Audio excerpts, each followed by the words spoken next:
Jocko, I coach high school football. What should I do with the star athlete who segregates himself and won't participate in hard drills, or won't participate hard in drills? Yeah. Now, this one I actually thankfully remembered that I said I would do this because when I got this is a Twitter question. And I responded to this Twitter question in one word. So, he says, I got this guy, star athlete, he won't participate in drills. What should I do with him? I responded in one word: bench. I saw that, by the way. So of course, then people start saying, well, it's, and I was like, yeah, I know. We're on Twitter, right? We're on Twitter. There's more to it than what's happening. I just answered 798 questions, and this was 799. So, not going to go into full detail. But then as people were kind of chiming in, I was like, okay, I'll answer this on the podcast so we can go into it a little bit more. Because yes, you're a coach, you're a leader, and obviously, I talk about this all the time. Leadership is a nuanced thing. It takes balance. It takes maneuvering. It takes chess playing. It takes mental jiu-jitsu. It takes all those things, right? So the obvious answer of just like bench, right. That's my meathead answer. And fundamentally, we'll get to it. And fundamentally, that may be the result. But let's dive into it a little bit more. Who's the kid? What's his deal? What's his background? What's his attitude? Where's he coming from? What's his family life? Or what's his family life like? What's his past performance? What's his record? What year is he in school? I mean, there's all kinds of things we need to know, right? Yeah. So now once we've sort of figured out what he like, now that any one of those things, any one of those variables is gonna change our course of action a little bit, because being a leader doesn't mean you get to follow cookie cutter results or cookie cutter solutions to things, right? You're dealing with human beings, and every single human being is different, and every single human being has a little craziness to him that you cannot predict. So we're dealing with a kid. Guess what? A 16-year-old boy. That kid is even more unpredictable and even more crazy than most, right? Because he's got testosterone flowing through his system. He's chasing girls. He's just going crazy. He's not secure with himself yet. He's got zits on his face. He's got things going on. He's got issues. Yeah. And so this kid's crazy, and we're trying to deal with him. Now, most kids can get, they get through that, and they're still participating with the team. This kid's not. So one of the first things I always say this: you got somebody that's not stepping up into leadership position, or they're not wanting to, you put them in charge of it. You say, hey, Echo, I want you to run this drill. I think the way I'm watching you perform on the field, I think you could really lead this drill well. I want you to lead this drill and show these guys what's up. Right? Oh. So you know what I mean? Like, you got a little fired up face on your look just there. Yeah. So that might take his attitude, and now instead of me saying, hey, Echo, you got to do this drill like everyone else, I already know that you don't want to do that. So I'm elevating you a little bit. Right. Giving your ego a little push, a little massage, and maybe you feel good about that now. And I say, hey, you can run this drill faster than anyone else. I want you to lead it. I want you to show them how to do it. I want you to make our team better. Boom. All of a sudden, you're getting a little fired up. So that's one solution type, right? I'm just giving kind of a broad solution types. Another solution type is, and this is real easy, is when you're talking to someone that you want to improve their performance, you don't go to them and say, hey, you need to get better, because you're just, right now, you're letting the whole team down. Right. And you're just, you think you're all good. You think you're so good that you don't need to coach, you don't need to run drills with the team. You need to run drills with the team. Now your attitude is, what are you talking about?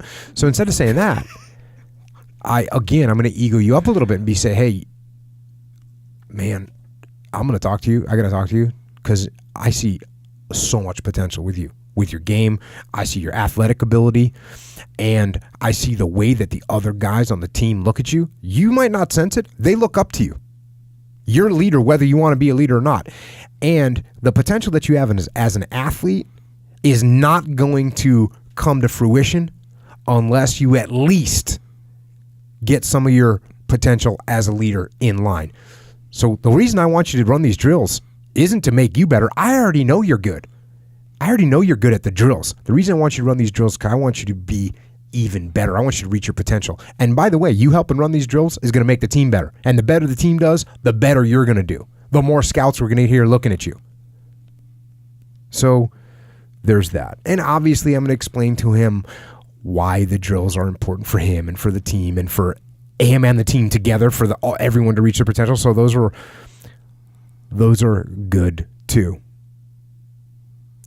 And I guess overall, broadly, what I'd be doing this whole time is talking to the person, talking to the individual, trying to figure out what his reasons were for not wanting to participate in the drills. And then countering those reasons with logical answers. And, saying, hey, here's why it's important, and explaining it to him.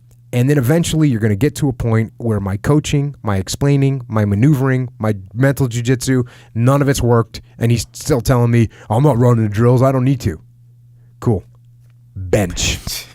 Next question. You know what I mean? Well, you played ball. What do you think? Yeah. Because I didn't play football. Yeah, no, that's exactly right. I would think, and I'm trying to put myself in the mindset back when I was in high school.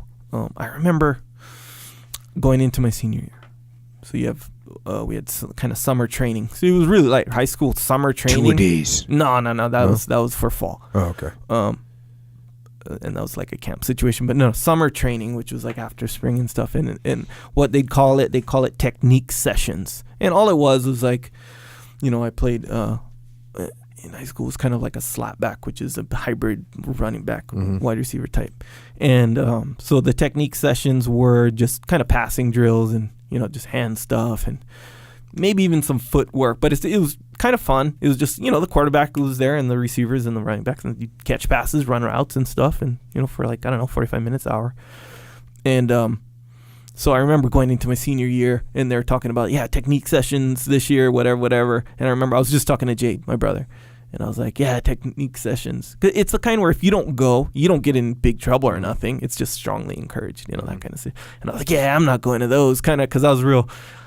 I had done. You were the man. I had done well as a junior, and I knew that now as a senior, I'm really going to do well, whatever. That was my little thought process. I don't need to go to those. So I was like, I'm not going into those with this kind of tone that that's for people who are trying to get better. Me, I'm already dope, kind of thing, And Jade goes.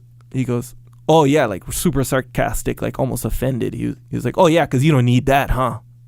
And then he said, yeah, because you're just so much better than everyone else. Actually, I think he said both of those. Yeah, and I was like, bro, it hit me really hard. I was like, dang, he's right, man. I was like, even if I really believe, which it's dumb to believe that I won't benefit from that training, even if. It's like I'm just like, I'm better than you. My whole team, by the way, the team sport. We all work together to win this stuff. Oh, you guys, I'm better than all you guys. Yeah. That's the feeling. It hit me real hard. I was like, I didn't miss any of them. Like, no, man, I'm committed to this. So there was that.